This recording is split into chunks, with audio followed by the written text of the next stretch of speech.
Imagine spending years by someone's side, cheering them on, lifting them up, only to have them betray you the moment they achieve their dream. That's exactly what happened to me. And when I finally got my revenge, it wasn't just satisfying, it was flawless. But the story starts years before the betrayal, with what I thought was an unbreakable friendship. If you've ever felt betrayed by someone you trusted, hit that subscribe button right now. Like this video and comment just deserved. If you've ever wanted to see karma hit just the right spot. You're about to witness a story where revenge isn't messy, it's perfectly executed. Let's dive in. About 15 years ago, I met a girl through mutual friends. Let's call her Wanda. From the moment I met her, she was the center of our little social circle. Always planning parties, dinners, weekend hangouts. If there was an event, Wanda was running it. She was generous, magnetic, the kind of person everyone wanted around. Wanda and I became close, but not instantly. We shared a struggle. Both of us were overweight at the time. It created an unspoken bond, an understanding that no one else in the group could fully grasp. That's how we became gym buddies. For sometimes 5 days a week, we pushed each other at the gym. We cheered for every pound lost, every personal record smashed. I considered her one of my best friends.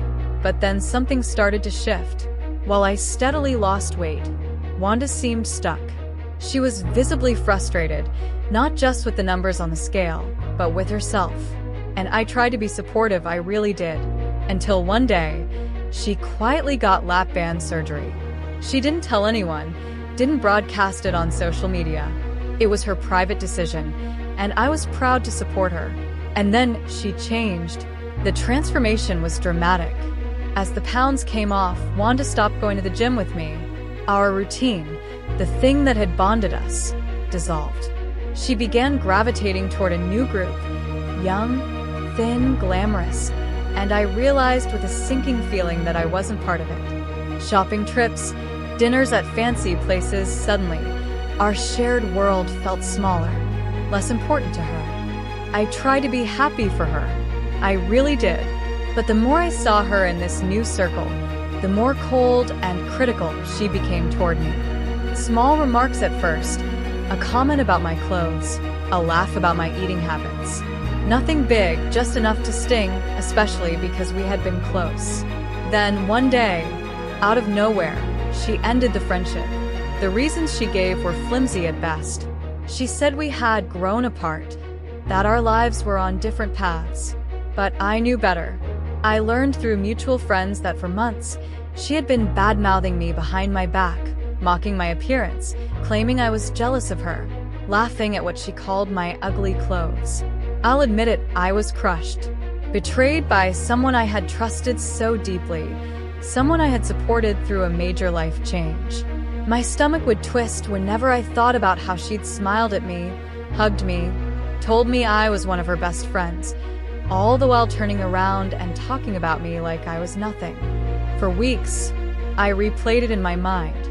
I imagined confronting her, slamming the truth in her face, but I knew direct confrontation wouldn't satisfy me. Wanda wasn't just a jerk. She was clever, manipulative, and the social queen of our circle. If I wanted justice, I'd have to outsmart her. And that's when I remembered. I had something she didn't, control over her online image. For years, I had been the unofficial photographer for every party, every dinner, every event she hosted. Hundreds of photos, probably 90% of her tagged pictures on Facebook, were taken by me. Every carefully curated moment, every smile and pose, every triumphant social post, they were all in my hands. I didn't plan it at first. It started as a quiet thought. I logged into the album one night and scrolled through the photos. There she was, radiant and happy in the early years, before the surgery, before the arrogance. And then the post-surgery Wanda appeared, smug, dismissive, talking behind my back. That's when I realized what I had to do. It took some time, careful scrolling, deleting. Every photo of her after the lap band surgery gone. Every event where she had sneered at me or treated me like I didn't matter, gone.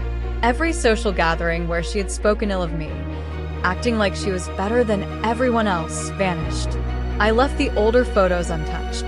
The pictures of us together before the transformation, when she had been a decent person and we had shared genuine friendship, those stayed. The difference was stark. Scroll through her tagged photos now, and the narrative is clear. The thin and perfect Wanda, who had treated me poorly, no longer exists. Only the Wanda who is real, flawed, and kind remains. And the best part? I never bragged about it. I didn't tell anyone. I didn't post about it. But people noticed. She started asking mutual friends why her good photos were missing, why the ones that showed her in her prime, or at her most confident, were gone. And there was nothing she could do. I won't lie, it felt incredible. Not because I wanted to hurt her, but because justice is most satisfying when it's quiet and precise. She had mocked me, humiliated me, and left me behind, thinking she was above it all. I simply removed the tools that allowed her to maintain that illusion online. Over the years, I noticed changes. She regained some weight, but her old social circle had scattered. The new friends she had been chasing? Gone. And when I saw her around town now, she pretends not to see me. She acts like I don't exist. And in a way, that's the final victory. Because the truth, now preserved in her digital absence, is permanent. There's a lesson here about human nature. Success, beauty, status, they can all be fleeting. But integrity, kindness, and how you treat others, that's permanent. Wanda learned it too late. I didn't revel in her downfall. I just ensured that my dignity and her hypocrisy were visible for all to see, even if silently. Looking back, I realize how liberating it was. For so long, I felt powerless. I had been dismissed, insulted, and disregarded. But by taking careful, measured action, I regained control, not over her life, but over my own story. And that's a power no one can take away. The revenge was subtle, yet undeniable. Every time she logged into her social media, every time she checked her online image, she faced an invisible wall. The curated, perfect life she had worked so hard to build, the photos that validated her superiority, gone. And the people around her noticed the emptiness too. Friends drifted away, conversations faltered, and the aura of untouchable perfection she had relied on shattered quietly, efficiently. For me, the payoff wasn't just seeing her embarrassed. It was the emotional release, the understanding that justice doesn't always need to be loud or dramatic. Sometimes, it's just knowing the truth is preserved while the facade collapses on its own. Life has a way of teaching us lessons through the people we trust. Betrayal hurts, but it can also show us the power of subtle, thoughtful action. I didn't seek revenge to be cruel. I sought it to reclaim my dignity and expose hypocrisy. And in doing so, I found closure. If you've ever been betrayed, know that justice can come in unexpected ways, and sometimes the quietest actions are the most satisfying. Hit like if this story gave you chills, comment your own revenge story, and don't forget to subscribe for more tales where karma is served flawlessly. What's the most satisfying revenge you've ever witnessed? I want to hear your stories below.